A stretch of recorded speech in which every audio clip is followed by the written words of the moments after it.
Assalamualaikum warahmatullahi wabarakatuh. Apa kabar teman-teman semua? Pada video kali ini saya akan menjelaskan bagaimana cara menyusun LK3.1 Best Practice untuk PPG dalam jabatan 2022. Cara menyusun LK3.1 menyusun Best Practice. Nah, untuk formatnya sudah tersedia ya. Nanti kita tinggal mengisi saja. Nah, menyusun cerita praktik baik atau best practice menggunakan metode STAR. Situasi, tantangan, aksi, refleksi, hasil, dan dampak terkait pengalaman mengatasi permasalahan siswa dalam pembelajaran. Kita mulai dari yang paling atas yaitu lokasi. Lokasi adalah tempat di mana kita melakukan praktek tersebut. Nah, di sini saya melakukannya di SDN Pondok Pucung 2. Nah, lingkup pendidikan adalah lingkup di mana kita melakukan praktek tersebut, yaitu kalau di sini saya melakukannya di sekolah dasar. Tujuan yang ingin dicapai yaitu meningkatkan pemahaman dan hasil belajar peserta didik dalam perhitungan, perkalian, dan pembagian pada muatan matematika kelas 5 SDN Pondok Pucung 2 Tangerang Selatan. Nah, untuk penulis kita tulis nama kita sendiri, yaitu di sini Andriani SPD. Untuk tanggal pengisiannya atau pembuatan best practice ini adalah saya ambil tanggal setelah melakukan PPL yang kedua, yaitu tanggal setelahnya ya, 22 September 2022. Nah, situasi kondisi yang menjadi latar belakang masalah, mengapa praktek ini penting untuk dibagikan, apa yang menjadi peran dan tanggung jawab Anda dalam praktek ini. Nah, kondisi yang menjadi latar belakang masalah adalah yang pertama, peserta didik masih belum dapat memahami perkalian dan pembagian pada pelajaran matematika. Yang kedua, peserta didik masih menganggap bahwa pelajaran matematika adalah pelajaran yang sulit dimengerti. Yang ketiga, peserta didik kurang bersemangat mengikuti proses pembelajaran. Yang keempat, hasil belajar matematika peserta didik rata-rata masih rendah dan belum mencapai KKM. Khususnya dalam materi penjumlahan dan pengurangan pecahan berbeda penyebut. Yang kelima, peserta didik belum terlibat langsung dalam pembelajaran. Yang keenam, pembelajaran masih berpusat pada guru sebagai sumber belajar dan bersifat monoton. Yang ketujuh, guru masih belum menggunakan media dan metode pembelajaran yang menarik. Guru belum menerapkan model pembelajaran yang kreatif dan inovatif. Ini adalah kondisi yang menjadi latar belakang penelitian atau praktek yang pemecahan masalah yang saya lakukan. Nah, alasannya mengapa praktek ini penting untuk dibagikan? Karena menurut saya di luar sana banyak teman guru yang mengalami permasalahan yang sama dengan yang saya alami, sehingga dapat mudah-mudahan bisa menjadi motivasi dan inspirasi khususnya bagi diri saya sendiri dan juga bagi rekan guru lain agar dapat memperbaiki proses pembelajaran yang dilakukan menjadi lebih baik lagi. Yang ketiga C, peran dan tanggung jawab guru adalah yang pertama, selalu mencari solusi yang terbaik untuk memperbaiki pembelajaran yang kita lakukan. Yang kedua, melakukan sharing dan diskusi dengan kepala sekolah, guru, atau pakar dalam memperbaiki proses pembelajaran. Yang ketiga, melakukan proses pembelajaran secara efektif dengan menggunakan metode, media, dan model pembelajaran yang tepat, kreatif, dan inovatif, sehingga tujuan pembelajaran dan hasil belajar peserta didik dapat tercapai dengan baik sesuai dengan yang diharapkan. Nah, di sini saya menggunakan model pembelajaran PBL, Problem Based Learning. Nah, untuk tantangan. Nah, apa saja yang menjadi tantangan untuk mencapai tujuan tersebut? Siapa saja yang terlibat? Nah, di sini saya mengisi berdasarkan hasil wawancara dan observasi. Tantangan yang saya hadapi dalam pencapai tujuan adalah satu, pemilihan model pembelajaran yang tepat dan sesuai dengan karakteristik peserta didik. Yang kedua, pemilihan media pembelajaran yang menarik bagi peserta didik.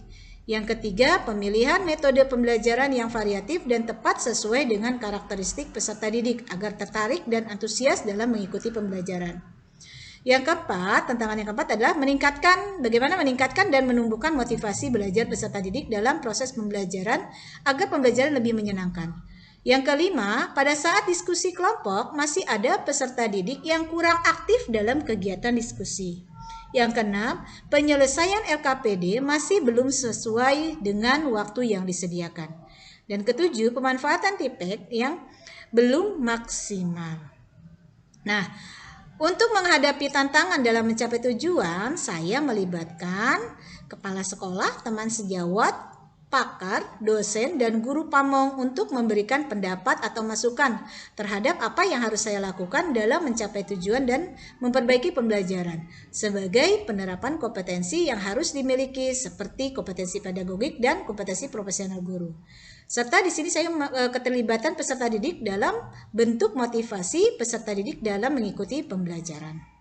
Nah, kolom berikutnya adalah aksi. Nah, aksi itu berisi langkah-langkah apa yang dilakukan untuk menghadapi tantangan tersebut, strategi apa yang digunakan, bagaimana prosesnya, siapa saja yang terlibat, apa saja sumber daya atau materi yang diperlukan untuk melaksanakan strategi ini. Nah, di sini langkah-langkah yang harus saya dilakukan adalah di sini saya mengisi, guru harus bisa memilih dan menyiapkan media pembelajaran yang kreatif dan menarik sesuai dengan karakteristik materi pembelajaran yang dikolaborasikan dengan pembelajaran berbasis TPEG.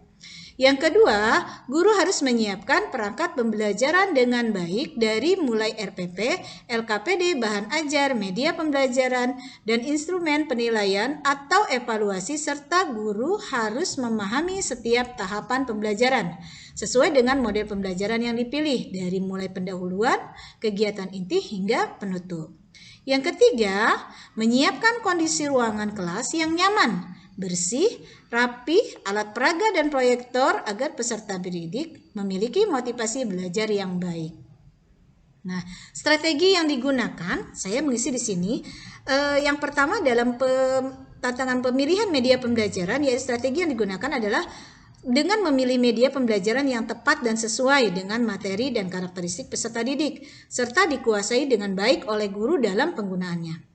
Sedangkan dalam proses pembuatannya, medianya dimulai dari guru mempelajari materi yang akan digunakan dalam pembelajaran. Lalu membuat slide PowerPoint menggunakan laptop dan internet. Merancang dan memilih desain PPT atau PowerPoint agar menarik, mencari gambar dan alat peraga konkret yang mudah didapat dan sering ditemui peserta didik. Nah, sumber daya yang diperlukan dalam membuat pemilihan media pembelajaran adalah pengetahuan guru dalam menggunakan slide PowerPoint dan internet, serta penguasaan guru dalam menggunakan alat peraga dan media pembelajaran. Nah, untuk strategi tantangan kedua yaitu pembuatan perangkat pembelajaran, strateginya adalah dengan membuat RPP yang lengkap, membuat LKPD sesuai dengan materi dan tujuan yang ingin dicapai, membuat instrumen penilaian dan evaluasi yang jelas kriteria, kisi-kisi, kunci jawaban, dan bobot soalnya. Proses pembuatannya guru mulai dengan membuat RPP, lalu membuat LKPD, lalu membuat bahan ajar dan media pembelajaran. Setelah itu membuat jurnal observasi penilaian sikap, kriteria penilaian, kisi-kisi soal evaluasi, kunci jawaban, dan bobot soalnya. Sumber daya yang diperlukan adalah buku pelajaran matematika, karena di sini saya mengambilnya matematika ya, internet, dan aplikasi PowerPoint. Nah, untuk tantangan yang ketiga, menyiapkan kondisi belajar peserta didik di kelas. Nah, strateginya bagaimana? Strateginya adalah dengan menyiapkan kondisi belajar peserta didik dari posisi duduk, alat peraga yang digunakan, dan proyektor serta laptop yang akan digunakan dalam proses pembelajaran. Yang proses yang dilakukan dengan menyiapkan posisi duduk peserta didik, posisi proyektor, laptop, serta alat peraga. Nah, sumber daya yang diperlukan adalah ruang kelas yang lengkap dengan meja, kursi, proyektor, dan laptop. Nah, kolom terakhir adalah refleksi hasil dan dampak. Nah, bagaimana dampak dari aksi dari langkah-langkah yang dilakukan? Apakah hasilnya efektif atau tidak efektif? Mengapa? Nah, bagaimana respon orang lain terkait dengan strategi yang dilakukan? Apa yang menjadi faktor keberhasilan atau ketidakberhasilan dari strategi yang dilakukan? Apa pembelajaran dari keseluruhan proses tersebut? Nah, di sini saya mengisi dampak dari aksi dan langkah-langkah yang dilakukan, hasilnya adalah efektif dan dapat dilihat dari yang pertama, penggunaan media pembelajaran seperti slide PowerPoint, Gambar sesuai dengan materi dan alat peraga yang berasal dari benda konkret yang mudah digunakan dan ditemui peserta didik dalam membantu pemahaman peserta didik mengenai operasi hitung pecahan tentang penjumlahan dan pengurangan pecahan yang dibuktikan dengan hasil evaluasi pembelajaran peserta didik yang rata-rata di atas KKM. Yang kedua, pemilihan metode pembelajaran yang variatif sangat membantu untuk meningkatkan keaktifan peserta didik dalam pembelajaran. Yang ketiga, pemilihan model pembelajaran PBL, Problem Based Learning, menumbuhkan sikap berpikir kritis bagi peserta didik yang dapat terlihat dari tanggapan dan jawaban peserta didik saat diberikan pertanyaan yang dilontarkan guru saat pembelajaran. Yang keempat, proses pembelajaran yang didesain berpusat pada peserta didik sangat meningkatkan keaktifan dan motivasi peserta didik dalam pembelajaran. Nah, mengenai respon peserta didik dalam pembelajaran ini adalah sangat baik dan senang, yang dapat dilihat dari refleksi akhir pembelajaran yang saya buat dan hasil angket survei peserta didik, bahwa pembelajaran yang diberikan menyenangkan dengan media pembelajaran yang menarik dan mudah dipahami oleh peserta didik. Nah, respon kepala sekolah dan teman sejawat dapat dilihat dari berdasarkan hasil observasi dan wawancara adalah pembelajaran menjadi menyenangkan dan peserta didik terlihat aktif dan interaktif dalam proses pembelajaran, sehingga peserta didik dapat memahami penjelasan dari guru. Sedangkan faktor yang menyebabkan keberhasilan pembelajaran adalah penguasaan guru terhadap materi, media, model, metode, alat peraga, dan langkah-langkah pembelajaran yang ada pada perangkat pembelajaran yang sudah dibuat dan dilaksanakan. Pembelajaran yang dapat diambil dari keseluruhan proses dan kegiatan adalah seorang guru sebaiknya haruslah menjadi orang yang kreatif dan inovatif dalam memilih metode, model, media, atau alat peraga yang tepat sesuai dengan karakteristik materi pembelajaran dan peserta didik, agar kegiatan pembelajaran menjadi lebih efektif, menarik, menyenangkan, dan peserta didik dapat terlibat langsung sehingga dapat mencapai tujuan pembelajaran sesuai dengan yang diharapkan. Demikianlah penyusunan best practice yang saya buat, LK 3.1 PPG dalam jabatan tahun 2022 ya teman-teman. Semoga bermanfaat, dan untuk pengisian ini tergantung arahan dosen. Jadi kita tidak mengisi secara sembarangan, tapi dengan arahan dari dosen pembimbing kita. Nah, oleh karena itu kurang lebihnya saya minta maaf. Semoga bermanfaat. Wassalamualaikum warahmatullahi wabarakatuh. Demikianlah penyusunan best practice yang saya buat, LK 3.1 PPG dalam jabatan tahun 2022 ya teman-teman. Semoga bermanfaat, dan untuk pengisian ini tergantung arahan dari dosen pembimbing kita. Nah, oleh karena itu kurang lebihnya saya minta maaf. Semoga bermanfaat. Wassalamualaikum warahmatullahi wabarakatuh.